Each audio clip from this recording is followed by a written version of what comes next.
Good morning class, আমি সন্তু। তোমরা দেখছো the learning expert 2.0 YouTube channel. তোমাদের আজকে কারেন্ট অ্যাফেয়ার্সের ক্লাসে যে টপিকটা থাকবে সেটা হলো সেপ্টেম্বর মাসের কারেন্ট অ্যাফেয়ার্সের পার্ট 2 ক্লাস। এর আগে অলরেডি কিন্তু সেপ্টেম্বর মাসের উপর থেকে পার্ট 1 ক্লাস কমপ্লিট হয়ে গেছে। তাছাড়া জুলাই এবং আগস্ট মাসের কারেন্ট অ্যাফেয়ার্সের ক্লাসও কিন্তু অলরেডি কমপ্লিট করানো হয়ে গেছে। যদি তোমরা প্রিভিয়াস ক্লাসগুলো না দেখে থাকো, ওপরে আই বাটনে একটা লিঙ্ক দেখতে পাচ্ছ, সেটার উপর ক্লিক করলে প্রিভিয়াস ক্লাসগুলো দেখে নিতে পারবে। কারণ এই কারেন্ট অ্যাফেয়ার্সের যে সেকশনগুলো তোমাদের করানো হচ্ছে, পার্ট ওয়াইজ হোক বা মান্থ ওয়াইজ হোক, এগুলো কিন্তু তোমাদের সামনে যে সমস্ত এক্সামগুলো আসতে চলেছে, প্রতিটা এক্সামের জন্য কিন্তু এই কোশ্চেনগুলো ভেরি ভেরি ইম্পর্টেন্ট। তো শুরু করছি আজকে সেপ্টেম্বর মাসের সেকেন্ড পার্টের ফার্স্ট কোশ্চেন। দেখো, Chokuwa rice of magic rice of which state received the GI tag? কোন রাজ্যের ম্যাজিক রাইসের চকুয়া চাল জিআই ট্যাগ পেয়েছে? তো চকুয়া রাইস কোন রাজ্যে? চকুয়া রাইস হলো আসামের। অপশন নাম্বার এ এর কিন্তু সঠিক অ্যান্সার, অর্থাৎ আসামের চকুয়া চাল কিন্তু রিসেন্টলি জিআই ট্যাগ পেয়েছে। তো জিআই ট্যাগের উপরে অনেক ফ্যাক্ট কিন্তু এর আগে জুলাই মাসে, সম্ভবত জুলাই কি আগস্ট মাসের কারেন্ট অ্যাফেয়ার্সের ক্লাসে কিন্তু ডিসকাস করেছিলাম। আরও আরেকবার রিভিশন করে দিচ্ছি, জিআই ট্যাগ কেন দেওয়া হয়। তো জিআই ট্যাগ দেওয়া হয় এমন বস্তুর ওপর যেটা শুধুমাত্র সেই ভৌগোলিক এলাকাতেই পাওয়া যায়, তাই সেই বস্তুর ওপরে কিন্তু জিআই ট্যাগ দেওয়া হয়। যদি কোনো বস্তুর ওপরে জিআই ট্যাগ দেওয়া হয় তাহলে তার ভ্যালিড কত বছর থাকে? তাহলে তার ভ্যালিড অর্থাৎ মেয়াদ থাকে 10 বছরের জন্য। অর্থাৎ আসামের এই চকুয়া চালকে 2023-এ জিআই ট্যাগ দেওয়া হয়েছে, তাহলে 10 বছর ভ্যালিড, অর্থাৎ 2033 পর্যন্ত এর জিআই ট্যাগের ভ্যালিড থাকবে। এই যে জিআই ট্যাগের ভ্যালিডেশন যে দেওয়া হয়, এটা কে দেয়? এটা দেয় জিওগ্রাফিক্যাল, জিআই এর ফুল ফর্ম হলো geographical indication registration act. Registration act registration act কত? 1999। তো জিওগ্রাফিক্যাল ইন্ডিকেশন রেজিস্ট্রেশন অ্যাক্ট 1999 অনুসারে কিন্তু এই জিআই ট্যাগ প্রোভাইড করা হয়। এবং এই জিআই ট্যাগটা কোন মন্ত্রণালয়ের দ্বারা দেওয়া হয়? তো এটা দেওয়া হয় ministry of commerce and industry. কোন মন্ত্রণালয় দ্বারা? Ministry of commerce and industry. এই মিনিস্ট্রির দ্বারা কিন্তু জিআই ট্যাগ প্রোভাইড করা হয়। এই জিআই এর যে রেজিস্ট্রেশন অ্যাক্টের কথা বললাম, অর্থাৎ জিআই ট্যাগ যে দেওয়া হয়, এই জিআই ট্যাগ কোনো না কোনো সংস্থা দেয়। তো সেই সংস্থার হেড অফিস কোথায়? তো সেই জিআই ট্যাগ সংস্থার হেড অফিস কোথায় অবস্থিত? অবস্থিত চেন্নাইতে। এক্সামে কোশ্চেন দিয়েছিল, আলোচনা করে দিলাম, অবশ্যই কিন্তু মাথায় রাখবে। আলোচনা বলতে রিভিশন হয়ে গেল, কারণ এই ফ্যাক্টগুলো অলরেডি এর আগে একটা ক্লাসে কিন্তু পড়িয়েছিলাম। তাহলে জিআই ট্যাগ দেওয়া হয় কোন রেজিস্ট্রেশন অনুযায়ী? 1999 সালে জিওগ্রাফিক্যাল ইন্ডিকেশন রেজিস্ট্রেশন অ্যাক্ট অনুযায়ী কিন্তু জিআই ট্যাগ দেওয়া হয়। এখান থেকে যদি কোশ্চেন দেয় যে ভারতের প্রথম কোন বস্তুকে জিআই ট্যাগ দেওয়া হয়েছিল, তো ভারতের ফার্স্ট জিআই ট্যাগ দেওয়া হয়েছিল আমাদের পশ্চিমবঙ্গের দার্জিলিং এর চাকে, দার্জিলিং টিকে কিন্তু ফার্স্ট জিআই ট্যাগ দেওয়া হয়েছিল। কত সালে দেওয়া হয়েছিল? 2004 সালে জিআই ট্যাগ দেওয়া হয়েছিল। তো 2004 সালে জিআই ট্যাগ দেওয়ার অর্থ 10 বছর ভ্যালিড থাকবে, অর্থাৎ 2014 পর্যন্ত কিন্তু এর ভ্যালিড ছিল। এবার ভ্যালিড শেষ হওয়ার পরে যদি সেই রাজ্য সরকার মনে করে যে এই বস্তুটার উপরে জিআই ট্যাগ থাকা উচিত, তাহলে আবার কিন্তু তাকে সেই চেন্নাইয়ের অফিসে, জিআই ট্যাগের অফিসে গিয়ে এই অ্যাক্টের অনুসারে, অর্থাৎ 1999 সালের রেজিস্ট্রেশন অ্যাক্ট অনুযায়ী তাকে আবার কিন্তু রেজিস্ট্রেশন করাতে হবে জিআই ট্যাগ দেওয়ার জন্য। এবার যদি সেই সংস্থা মনে করে যে এই বস্তুটার উপর জিআই ট্যাগ দেওয়া যেতে পারে, তাহলে কিন্তু আবার নতুন করে সেই বস্তুর উপরে জিআই ট্যাগ প্রোভাইড করা হয়। চলে আসো এর পরের কোশ্চেনে। আচ্ছা, এখানে দেখো এই ফ্যাক্টের উপরে এখানে কিছু নোট ডাউন করানো আছে। Chokuwa rice of magic rice Assam received the GI tag. এক্ষুনি বললাম ব্রহ্মপুত্র অঞ্চলের আশেপাশে আসামের অনেক জায়গায় এই চোকোয়া রাইসের চাষ হয়, এই ধানের চাষ হয়। এবং এই যে চালটা, এই জাতটা দই, চিনি, গুড় ইত্যাদির সাথে কিন্তু খাওয়া হয়। চলে আসো পরের কোশ্চেন। কেন্দ্রীয় মন্ত্রী ধর্মেন্দ্র প্রধান কোন কোম্পানির সাথে অংশীদারিত্বে এডুকেশন টু এন্টারপ্রেনারশিপ চালু করেন? ইউনিয়ন মিনিস্টার ধর্মেন্দ্র প্রধান launched education of entrepreneurship in partnership with which company? তো কোন কোম্পানির সাথে যৌথভাবে এই এডুকেশন টু এন্টারপ্রেনারশিপ চালু করেছেন?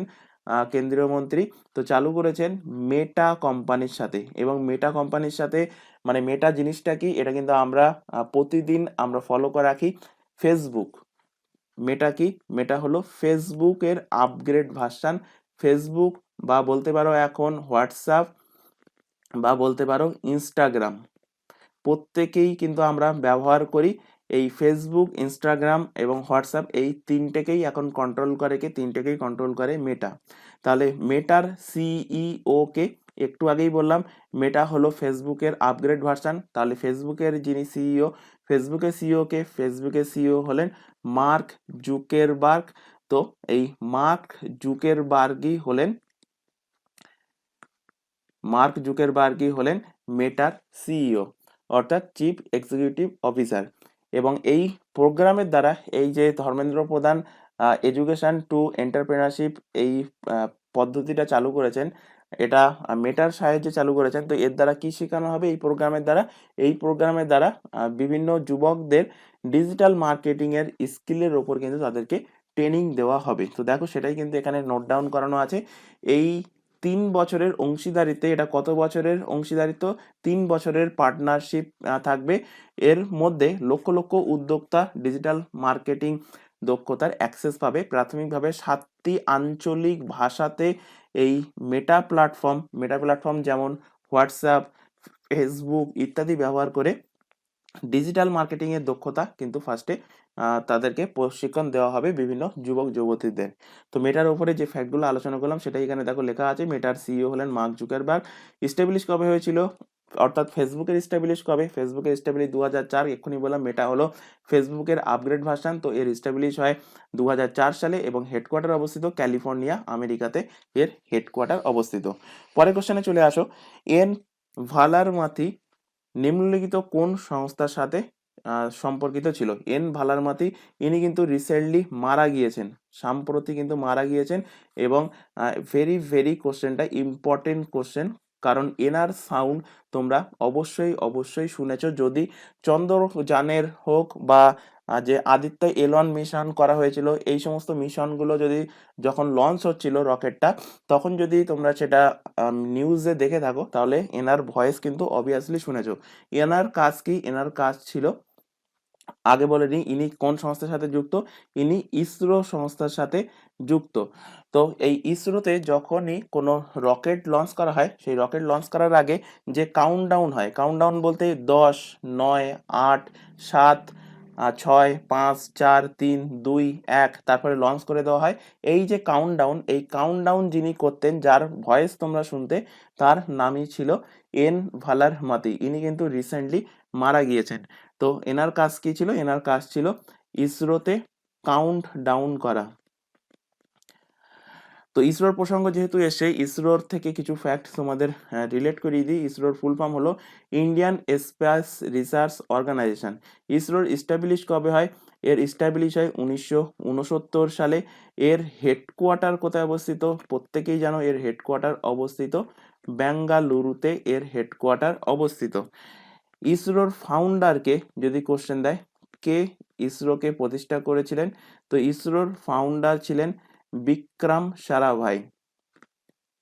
বিক্রম সারাভাই এর ফাউন্ডার ছিলেন। আর ইসরোর বর্তমান যিনি চিফ আছেন, বর্তমান যিনি চেয়ারম্যান পদে নিযুক্ত আছেন, তার নাম কি? তার নাম হলো এস সোমনাথ। এস সোমনাথ। ডিআরডিওর অপশানে আছে, ডিআরডিওর ব্যাপারেও কিন্তু কিছু ফ্যাক্ট তোমাদের এখান থেকে রিলেট করিয়ে দিচ্ছি। ডিআরডিওর ফুল ফর্ম কি? ডিআরডিওর ফুল ফর্ম লিখে নাও, আমি দুবার বলছি। ডিআরডিও আর ফুল ফর্ম হলো defence research and development organisation. কি বললাম? Defence research and development organisation. DRDO এর এস্টাবলিশ কবে হয়? কবে এর ফাউন্ড হয়? এর এস্টাবলিশ হয় 1958 সালে। ডিআরডিও এর হেডকোয়ার্টার কোথায় অবস্থিত? ডিআরডিও এর হেডকোয়ার্টার নিউ দিল্লিতে অবস্থিত। আর ডিআরডিও এর বর্তমান যিনি চেয়ারম্যান পদে নিযুক্ত আছেন, তার নাম কি? তার নাম হলো Samir V Kamat. Samir V Kamat recently DRDO এর চিফ ডিআরডিও চেয়ারম্যান পদে নিযুক্ত আছেন। নীতি আয়োগের ব্যাপারে অলরেডি পড়িয়েছি, আবার এখান থেকে রিভিশন করিয়ে দিচ্ছি। নীতি আয়োগের ইস্টাবলিশ কবে হয়? নীতি আয়োগের ইস্টাবলিশ হয় 2015 সালে। নীতি আয়োগ প্ল্যানিং কমিশনের পরিবর্তে এসেছিল। নীতি আয়োগের যিনি হেড হন, যিনি নীতি আয়োগের চেয়ারম্যান হন, তো তিনি কে? নীতি আয়োগের চেয়ারম্যান তিনি হলেন যিনি ভারতে তখন তৎকালীন প্রাইম মিনিস্টার থাকবেন, তিনিই কিন্তু নীতি আয়োগের চেয়ারম্যান পদে নিযুক্ত হবেন। তো তৎকালীন প্রাইম মিনিস্টার হলেন প্রধানমন্ত্রী নরেন্দ্র মোদী। তো নরেন্দ্র মোদী হলেন নীতি আয়োগের চেয়ারম্যান। যদি কোশ্চেন দেয় নীতি আয়োগের ভাইস চেয়ারম্যান কে? নীতি আয়োগের ভাইস চেয়ারম্যান হলেন সুমান বেরি। সুমান বেরি হলেন নীতি আয়োগের ভাইস চেয়ারম্যান। আর রিসেন্টলি নীতি আয়োগের কিন্তু সিইও পদে নতুন একজন নিযুক্ত হয়েছেন। তার নাম কি? তার নাম হলো বিভিআর সুব্রমণিয়াম। বিভিআর সুব্রমণিয়াম। তো এই ফ্যাক্টগুলো অবশ্যই কিন্তু তোমরা খাতায় নোট ডাউন করবে, কারণ এইগুলো তোমরা পিডিএফ আকারে পাবে না। পিডিএফ আকারে শুধুমাত্র প্রিন্টেড কোশ্চেন অ্যান্সার এবং তার উপরে যে ফ্যাক্টগুলো নোট ডাউন করানো আছে সেইগুলোই শুধুমাত্র পিডিএফ আকারে ডাউনলোড করতে পারবে। কিভাবে ডাউনলোড করবে? নিচে দেখো এই ক্লাসের ডেসক্রিপশন বক্সটা ফলো করবে। ফলো করলে তার মধ্যে টেলিগ্রামের একটা লিঙ্ক দেখতে পারবে, সেটার উপরে ক্লিক করলে তোমরা সরাসরি টেলিগ্রামে জয়েন হতে পারবে এবং সেখান থেকে প্রত্যেকটা ক্লাসের পিডিএফ তোমরা ডাউনলোড করতে পারবে। চলে আসো, এর উপরে দেখো কিছু ফ্যাক্ট এখানে নোট ডাউন করানো আছে। এন ভালারমাতি পাস্ট অ্যাওয়ে, সম্প্রতি কিন্তু তিনি মারা গিয়েছেন। The voice behind ISRO's launched countdown, দেখো আমি এক্ষুনি বললাম তিনি ইসরোর কাউন্টডাউনে তিনি কিন্তু ভয়েস দিতেন। তিনি তামিলনাড়ুর আরিয়ালুরের বাসিন্দা। কোথার বাসিন্দা? নাম মনে রাখলে হবে, তামিলনাড়ুর বাসিন্দা, এইটুকু মাথায় রাখবে। 2015 সালে প্রাক্তন মুখ্যমন্ত্রী জয়ললিতা তাকে প্রথম এপিজে আব্দুল কালাম উপহার দেন। তিনি সেই দলের নেতৃত্ব দিয়েছিলেন যেটি 2012 সালে রাডার ইমেজিং উপগ্রহ RISAT সফলভাবে উৎক্ষেপণ করেছিল। তো এইগুলো না মনে রাখলেও হবে, জাস্ট এক্সট্রা ইনফরমেশনের জন্য কিন্তু এটা আমি দিয়ে রেখেছি। তো যেটুকু বললাম এর আগে সেইগুলো কিন্তু অবশ্যই মাথায় রাখতে হবে, সেখান থেকে কোশ্চেন দেবে। এবার দেখো এখানে একটা তোমাদের ছোট গুরুত্বপূর্ণ ইনফরমেশন দেওয়ার আছে। তোমাদের এই চ্যানেলে যে এক্সামগুলোর নাম তোমরা দেখতে পাচ্ছ স্ক্রিনে, যার মধ্যে প্রথম দুটো এক্সাম, এই প্রথম 3টে পয়েন্ট এর এক্সামগুলো স্টেট লেভেলের হয়, আর এটা হলো কেন্দ্র সরকার লেভেলে। তো এই 3টে এক্সামের জন্যই কিন্তু আমাদের নির্দিষ্ট ব্যাচ ওপেন করা আছে। ফুড এসআই, পিএসসি মিসলেনিয়াস এগুলোর ওপরে ফার্স্ট ব্যাচ, পুলিশের এক্সামের গুলোর জন্য সেকেন্ড ব্যাচ, আর এসএসসির এক্সামের জন্য থার্ড ব্যাচ। এই 3টে ব্যাচেই সম্পূর্ণ ফ্রিতে প্রত্যেকটা এক্সামের সিলেবাস ওয়াইজ কিন্তু লাইভ ক্লাস অলরেডি চলছে। লাইভ ক্লাস অ্যাটেন্ড না করতে পারলে ক্লাস থেকে যায় রেকর্ডেড ফরম্যাটে, সুতরাং পরবর্তীতেও তোমরা ক্লাসগুলো দেখে নিতে পারবে। তাই তোমরা যদি এই সমস্ত ব্যাচে অ্যাড হতে চাও তাহলে নিচে যে হোয়াটসঅ্যাপ নাম্বারটা দেখতে পাচ্ছ এই নাম্বারে আমাদেরকে ইনফর্ম করো হোয়াটসঅ্যাপে, তাহলে কিন্তু তোমাদেরকে নির্দিষ্ট ব্যাচে অ্যাড করিয়ে নেওয়া হবে। মাথায় রাখবে, অ্যাডমিশন নেওয়ার জন্য বা ক্লাস করার জন্য কোনো রকম ফিস তোমাদের লাগবে না, সম্পূর্ণ ফ্রিতেই কিন্তু তোমরা ক্লাসগুলো করতে পারবে। এছাড়া এখন দেখো তোমরা যে চ্যানেলটাতে ক্লাসটা করছো, চ্যানেলের নাম হলো দ্য লার্নিং এক্সপার্ট 2.0। এই চ্যানেলেই তোমরা সম্পূর্ণ জিকেজিএস এর ক্লাস পেয়ে যাবে। জিকেজিএস এর মধ্যে তোমরা জানো আছে হিস্ট্রি, জিওগ্রাফি, পলিটি, ইকোনমিক্স, আছে সায়েন্সের 3টে সাবজেক্ট, আছে তোমাদের স্ট্যাটিক জিকেজিএস। এছাড়া কারেন্ট অ্যাফেয়ার্স এর ক্লাস, রিজনিং এর ক্লাস, ইংলিশের ক্লাস, এই ক্লাসগুলো করতে পারবে সম্পূর্ণ ফ্রিতে এই চ্যানেল থেকে। আর ম্যাথের ক্লাস করার জন্য তোমাদের আরও আর একটা চ্যানেল সার্চ করতে হবে, এটাও কিন্তু আমাদের নতুন চ্যানেল। চ্যানেলের নাম হলো ম্যাথস বাই সন্তু স্যার। এখানে অলরেডি ম্যাথের ক্লাস শুরু হয়ে গেছে, তাই প্রত্যেককে বলছি চ্যানেল দুটোকে সাবস্ক্রাইব করে রাখো, বেল আইকনকে অল নোটিফিকেশন সেট করে রাখো এবং রেগুলার বেসিসে এই দুটো চ্যানেল থেকে তোমরা ক্লাসগুলো করতে পারো তোমাদের সামনে যে এক্সাম আসতে চলেছে সেই এক্সামের ওপরে বেস করে। চলে আসো পরের কোশ্চেন। কোন ভারতীয় অভিনেতা ফিল্ম অ্যান্ড টেলিভিশন ইনস্টিটিউট ইন্ডিয়ার সভাপতি হিসাবে মনোনীত হয়েছেন? Which Indian actor has been nominated as the president of film and television institute of India? তো film and television institute of ইন্ডিয়ার নতুন প্রেসিডেন্ট হিসেবে নমিনেটেড হয়েছেন কে? আর মাধবন, যার ছবি তোমরা রাইট সাইডে দেখতে পাচ্ছ। এর আগে কে ছিলেন? এর আগে ছিলেন শেখর কাপুর। শেখর কাপুরের জায়গা নিয়েছেন, শেখর কাপুরের পদে স্থলাভিষিক্ত হয়েছেন কে? হয়েছেন আর মাধবন। তো এই যে প্রেসিডেন্ট নিয়োগ করা হলো, এই প্রেসিডেন্ট নিয়োগ, এই যে নমিনেশন করা হলো, এই নমিনেশনটা কার দ্বারা করা হয়, কোন মন্ত্রণালয়ের দ্বারা করা হয়? তো এটা করা হয় ministry of information, ministry of information and broadcasting,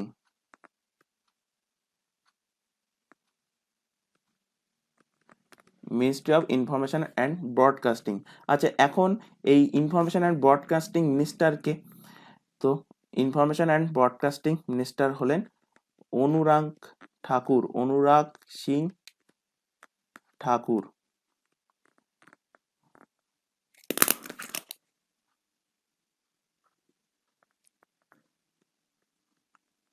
অনুরাগ সিং ঠাকুর। তো এখানে আলোচনা করলাম ফিল্ম অ্যান্ড টেলিভিশন ইনস্টিটিউট। যদি কোশ্চেন দেয় যে film and television institute of ইন্ডিয়ার এর ইস্টাবলিশ কবে হয়েছিল, এর ইস্টাবলিশ হয়েছিল 1960 সালে। এর হেডকোয়ার্টার যদি জানতে চাই, তো এর হেডকোয়ার্টার কোথায় অবস্থিত, এর হেডকোয়ার্টার পুনে মহারাষ্ট্রে এর হেডকোয়ার্টার অবস্থিত। তো দেখো এর উপরে কিছু ফ্যাক্ট এখানে নোট ডাউন করানো আছে। আর মাধবন নতুন প্রেসিডেন্ট হয়েছেন, তিনি তথ্য সম্প্রচার মন্ত্রণালয় কর্তৃক কিন্তু নিযুক্ত হয়েছেন।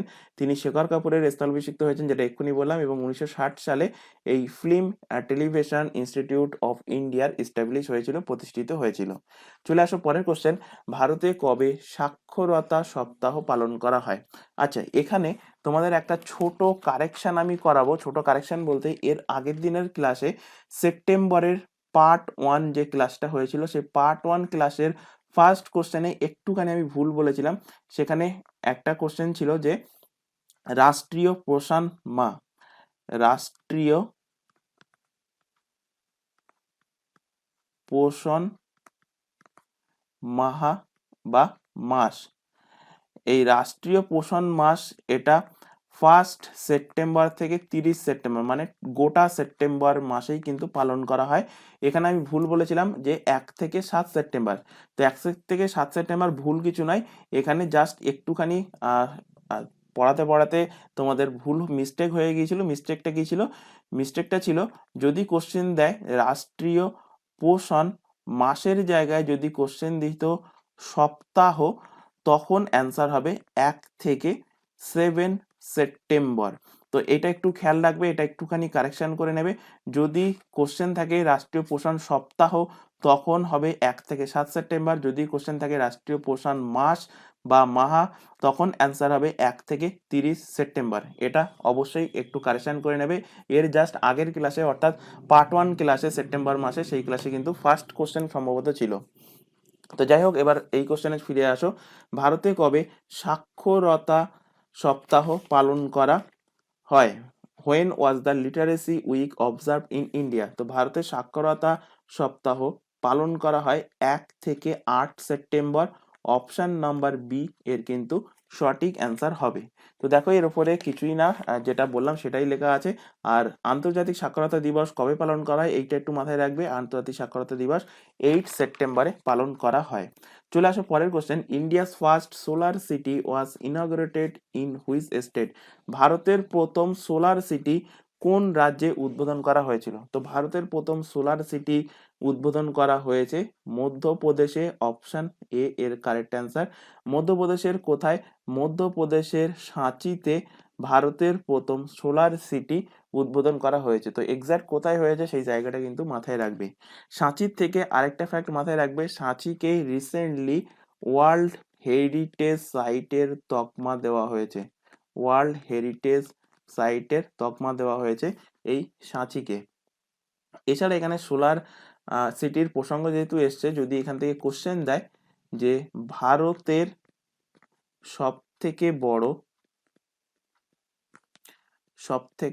বড় সোলার পার্ক কোথায় অবস্থিত? তো ভারতের সব থেকে বড় সোলার পার্ক কোথায়? ভারতের সব থেকে বড় সোলার পার্ক অবস্থিত রাজস্থানে। রাজস্থানে সেই পার্কের নাম কি? রাজস্থানে অবস্থিত পার্কের নাম কি? পার্কের নাম হলো বাদলা সোলার পার্ক। চলে আসো পরের কোশ্চেন। আচ্ছা দেখো এর উপরে ছোট ইনফরমেশন দেওয়া আছে, বিশ্বের বৃহত্তম ভাসমান সৌর প্রকল্প সাঁচিতেই নির্মিত হবে। দেশের প্রথম সৌর নগরী কোনটা? কোশ্চেন যদি দেয় তো সৌর নগরী হলো সাঁচি, এবং এটা ওয়ার্ল্ড হেরিটেজ সাইটের তকমা পেয়েছে, এবং এটা মধ্যপ্রদেশের রায়সেন ডিস্ট্রিক্টে অবস্থিত। চলে আসো পরের কোশ্চেন। আচ্ছা এর উপরেও দেখো আরো একটু ফ্যাক্ট নোট ডাউন করানো আছে। শহরটি বার্ষিক আনুমানিক 13,747 টন কার্বন ডাইঅক্সাইড নির্গমনকে হ্রাস করবে এই সোলার পাওয়ার প্রজেক্ট ইমপ্লিমেন্ট করার পর থেকে। এছাড়া সরকার এবং নাগরিকদের জন্য জ্বালানি খরচে 7 কোটি টাকারও বেশি কিন্তু সাশ্রয় হবে। এখানে দেখো পরপর সোলার সিটির এখানে লেখা আছে যে ফার্স্ট সোলার সিটি কোনটা। ফার্স্ট সোলার সিটি হলো রাজস্থান, সেকেন্ড হলো টপ সোলার সিটির মধ্যে ফার্স্ট পজিশনে আছে রাজস্থান, সেকেন্ড হলো গুজরাট, থার্ড হলো কর্ণাটক, ফিফথ হলো তামিলনাড়ু এবং মহারাষ্ট্র হলো কত নাম্বার? মহারাষ্ট্র হলো 5 নাম্বার। তাহলে first Rajasthan, second Gujarat, third Karnataka, fourth Tamil Nadu, fifth হলো মহারাষ্ট্র। তো শুধু মাথায় রাখতে পারো টপ সোলার সিটি কোনটা। তো টপ সোলার সিটি হলো রাজস্থান। টপ সোলার সিটি বলতে কি এখানে সব থেকে বেশি সোলার সিটি তৈরি করা হবে। চলে আসো পরের কোশ্চেন। 2023 এশিয়ান ইন্ডিয়া সামিটের আয়োজক দেশ কোনটা ছিল? Which city is the host of Asian India summit 2023? তো 2023-এ এশিয়ান ইন্ডিয়া সামিটের আয়োজক দেশ ছিল কে? ছিল ইন্দোনেশিয়ার জাকার্তা। অপশন নাম্বার বি এর কিন্তু সঠিক অ্যান্সার হবে। এশিয়ানের ব্যাপারে যখন তোমাদের পড়িয়েছিলাম তখন বলেছিলাম যে ভারত কিন্তু এশিয়ানের মেম্বার নয়, কিন্তু ভারত এশিয়ানের দেশগুলোর সাথে এশিয়ান ইন্ডিয়া সামিটের আয়োজন করে এবং এই বছর এশিয়ান ইন্ডিয়া সামিটের আয়োজন কোথায় হয়েছিল? ইন্দোনেশিয়ার জাকার্তাতে হয়েছিল। এছাড়া এশিয়ানের উপরে ফ্যাক্টগুলো কিন্তু আলোচনা করেছি যখন তোমাদের জুলাই মাসের কারেন্ট অ্যাফেয়ার্স পড়িয়েছি। তো যদি না দেখে থাকো অবশ্যই দেখে নেবে, সেখানে কিন্তু অনেক কিছু ডিটেলসে পড়ানো আছে, সেগুলো এক্সাম পয়েন্ট অফ ভিউ থেকে ভেরি ভেরি ইম্পর্টেন্ট। তো এখান থেকে ছোট একটুখানি আলোচনা করে দিই যে এশিয়ান সামিটের যদি কোশ্চেন দেয় 42তম এবং 43তম এশিয়ান সামিট কোথায় হয়েছে? তো 42তম এবং 43তম এশিয়ান সামিট হয়েছে, তোমরা প্রত্যেকেই জানো কারণ ক্লাসে পড়ানো হয়েছিল যে এশিয়ান সামিট কিন্তু বছরে দুবার করে হয়। তাই এই বছর 42তম এবং 43তম অর্থাৎ 2023-এ 42 এবং 43তম দুটো সামিট হয়েছিল। কোথায় হয়েছিল? সেটা হয়েছিল ইন্দোনেশিয়াতে। এশিয়ানের মেম্বার কান্ট্রি কটা? মেম্বার কান্ট্রি হলো 10টা। সেই মেম্বার কান্ট্রির নাম কিভাবে মনে রাখবে সেটাও কিন্তু তোমাদের পড়িয়েছিলাম। তো অবশ্যই সেখান থেকে দেখে নেবে, কারণ কোশ্চেন এইভাবে দেয় যে এর মধ্যে কোনটা এশিয়ানের মেম্বার কান্ট্রি নয়। চলে আসো এর উপরে দেখো কিছু ফ্যাক্ট এখানে নোট ডাউন করানো আছে। এই বছর যে এশিয়ান ইন্ডিয়া সামিট হয়েছে সেটা কততম? 20তম। তো 20তম এশিয়ান ভারত শীর্ষ সম্মেলন এবং 18তম ইস্ট সামিটে যোগ দিতে জাকার্তার উদ্দেশ্যে রওনা দিয়েছিলেন প্রধানমন্ত্রী নরেন্দ্র মোদী। এই বছর এই এশিয়ান ইন্ডিয়া সামিটের থিম কি ছিল? এশিয়ান ইন্ডিয়া সামিটের থিম ছিল, আচ্ছা দুটো জিনিস ভালোভাবে বলে দিই। এশিয়ান সামিট আলাদা, এশিয়ান সামিট যেটা পড়িয়েছি সেটা কিন্তু আলাদা, যাতে ভারত কিন্তু মেম্বার না। আর এশিয়ান ইন্ডিয়া সামিট কিন্তু আলাদা, তো এই দুটোর মধ্যে গোলাবে না। তো এই এশিয়ান ইন্ডিয়া সামিটের থিম কি ছিল? থিম ছিল ASEAN matter, epicentrum of growth. এই ইন্ডিয়া এশিয়ানের যে সামিট হয়েছিল তাতে কি কি আলোচনা হয়েছে? Accounted for 11% of Indian trade for year, এক বছরে 11% ট্রেড করবে, ব্যবসা করবে। এবং ট্রেড ভলিউম ছিল 2022-23-এ কত? 13.5 বিলিয়ন ডলার ছিল কিন্তু 2022-23-এ ব্যবসার ফলে যে ভলিউমটা, ব্যবসার যে খরচ হয়েছিল সেটা কত? USD dollar 13.5 billion dollar. 19তম আসিয়ান ইন্ডিয়া সামিট অর্থাৎ ভারত আসিয়ান শীর্ষ সম্মেলন, এটা কোথায় হয়েছিল? হয়েছিল কম্বোডিয়াতে। প্রিভিয়াস জানতে চাইতে পারে, যেহেতু 2023-এ 20তম হয়েছে, তো কোশ্চেন এক্সামিনার এইভাবেও কোশ্চেন করতে পারে যে এর আগেরটা কোথায় হয়েছে সেটা জানতে চাইতে পারে। তো সেটা মাথায় রাখবে যে এর আগেরটা অর্থাৎ 19তম হয়েছিল কোথায়? কম্বোডিয়াতে হয়েছিল। এবং ফার্স্ট এডিশন শুরু হয়েছিল কবে? ফার্স্ট এডিশন শুরু হয়েছিল 2002 সাল থেকে এবং ফার্স্ট এডিশনটাও কিন্তু হয়েছিল কোথায়? হয়েছিল কম্বোডিয়াতে। চলে আসো পরের কোশ্চেন। G20 শীর্ষ সম্মেলন স্থাপিত বিশ্বের সবচেয়ে উঁচু নটরাজ মূর্তির উচ্চতা কত ছিল? What is the height of world tallest Nataraja statue installed at G20 summit venue? G20 শীর্ষ সম্মেলনের সামনে বিশ্বের সব থেকে উঁচু নটরাজ মূর্তি স্থাপন করা হয়েছে, তার হাইট কত? তার হাইট হলো 28 ফুট। অপশন নাম্বার ডি এর কিন্তু সঠিক অ্যান্সার হবে, যার ছবি তোমরা রাইট সাইডে দেখতে পাচ্ছ। এই যে নটরাজ মূর্তিটা স্থাপন করা হয়েছে, এটা G20 মিটিং সামিটের ভেন্যুর সামনে। তো সেটা কোথায়? সেটা কিন্তু নিউ দিল্লিতে অবস্থিত। তো নিউ দিল্লি জানতে চাইবে না, এক্সাক্ট জায়গা জানতে চাইবে। তো এক্সাক্ট জায়গা কোথায়? ভারত মণ্ডপম, মানে G20 মিটিং এর কোন ভেন্যুতে? তো মাথায় রাখবে ভারত মণ্ডপম। ভারত মণ্ডপমটা কোথায়? ভারত মণ্ডপমটা অবস্থিত নিউ দিল্লিতে। তো এখানেই কিন্তু বিশ্বের সব থেকে উঁচু নটরাজ মূর্তির স্থাপন করা হয়েছিল, এবং এই নটরাজ মূর্তিটা কোন ভগবানকে ডিনোট করে? তো এটা লর্ড শিবের মূর্তিকে দর্শায়। লর্ড শিবার মূর্তিকে এটা কিন্তু দেখায়, এই নটরাজ মূর্তিটা। তো দেখো এর উপরে কিছু ফ্যাক্ট এখানে নোট ডাউন করানো আছে। এর ওজন ছিল 20 টন, আর হাইট ছিল কত? হাইট ছিল এক্ষুনি বললাম 28 ফিট। ভাস্কর রাধাকৃষ্ণন স্থপতি এবং তার দল 7 মাসে এই মূর্তিটা, নটরাজ মূর্তিটা কিন্তু তৈরি করেছে।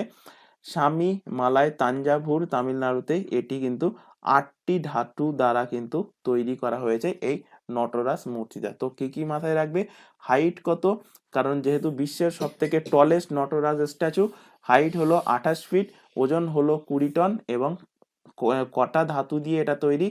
8খানা মেটাল দিয়ে, 8 রকম ধাতু দিয়ে কিন্তু এটা তৈরি। তো আজকের ক্লাসে এই কোশ্চেনগুলো ছিল। আশা করি প্রত্যেকটা কোশ্চেন তোমাদের ক্লিয়ার হয়েছে। যদি কোথাও ডাউট থেকে থাকে সেটা অবশ্যই কমেন্ট বক্সে কমেন্ট করে জানাবে, আর ক্লাস ভালো লাগলে ক্লাসটাকে কিন্তু অবশ্যই লাইক করবে। তো আজকের ক্লাস আমরা এখানে শেষ করছি। আর প্রত্যেককে বলছি, কারেন্ট অ্যাফেয়ার্সের যে ক্লাসগুলো করানো হচ্ছে, সামনে যে সমস্ত এক্সামগুলো আসতে চলেছে, প্রতিটা এক্সামের জন্য কিন্তু ভেরি ভেরি ইম্পর্টেন্ট। তাই প্রত্যেককে বলছি প্রথম থেকে শেষ পর্যন্ত কারেন্ট অ্যাফেয়ার্স দেখবে। এর আগে তোমাদের জানুয়ারি টু জুন মাস পর্যন্ত কারেন্ট অ্যাফেয়ার্সের সেশন কমপ্লিট করানো আছে, সেটাও কিন্তু তোমাদের এক্সাম পয়েন্ট অফ ভিউ থেকে ইম্পর্টেন্ট, সেটাও কিন্তু দেখবে। এর পাশাপাশি এখন বর্তমান জুলাই থেকে ডিসেম্বর মাস পর্যন্ত কারেন্ট অ্যাফেয়ার্সের সেশন চলছে, যার মধ্যে আমরা জুলাই, আগস্ট এগুলো কমপ্লিট করে ফেলেছি। সেপ্টেম্বর মাসটা আর নেক্সট 3-4টে ক্লাসের মধ্যে কমপ্লিট হয়ে যাবে। তো প্রত্যেকেই কিন্তু ক্লাসগুলো প্রথম থেকে শেষ পর্যন্ত দেখবে, তাহলেই কিন্তু তোমাদের এক্সামে এখান থেকে বেনিফিট হবে। তো আজকের ক্লাস আমরা এখানে শেষ করছি। আজকের ক্লাস এই পর্যন্ত। নেক্সট দেখা হবে পরবর্তী ক্লাস নিয়ে। Thank you.